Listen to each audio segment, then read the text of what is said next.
দে, রাখাল রাহা বাইরে কেন, ইন্টারিম জবাব দে, রাখাল রাহা বাইরে কেন।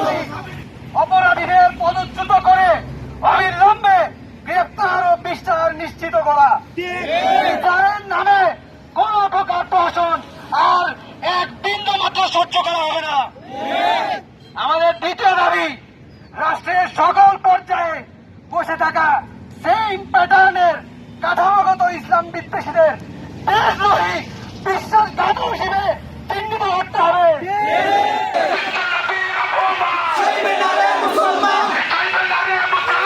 বিশ্বনবীর অপমান, তোমার নেতা, বিশ্বনবী মুসলমান,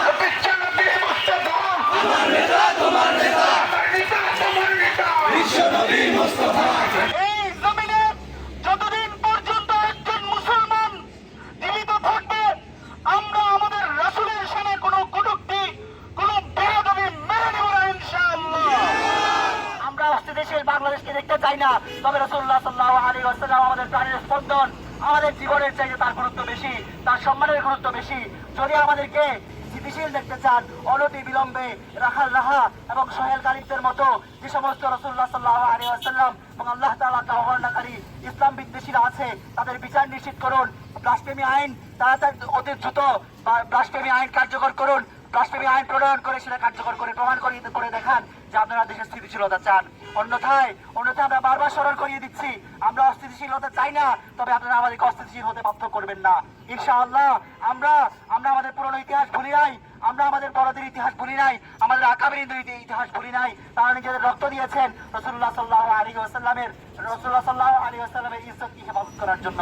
ইনশাআল্লাহ আমরা সেবা করার জন্য রাজি আছেন ইনশাআল্লাহ ভাই। আল্লাহ তাআলা আমাদেরকে তৌফিক দান করেন। আজকের এই বিক্ষোভ মিছিল থেকে চূড়ান্ত পর্যায়ের হুঁশিয়ারি তাদেরকে দিতে চাই, অবিলম্বে রাখাল রাহাকে গ্রেপ্তার করতে হবে, বাংলার জমিনে দৃষ্টান্ত স্থাপন করে তাকে ফাঁসিতে ঝুলিয়ে মৃত্যুদণ্ড নিশ্চিত করতে হবে।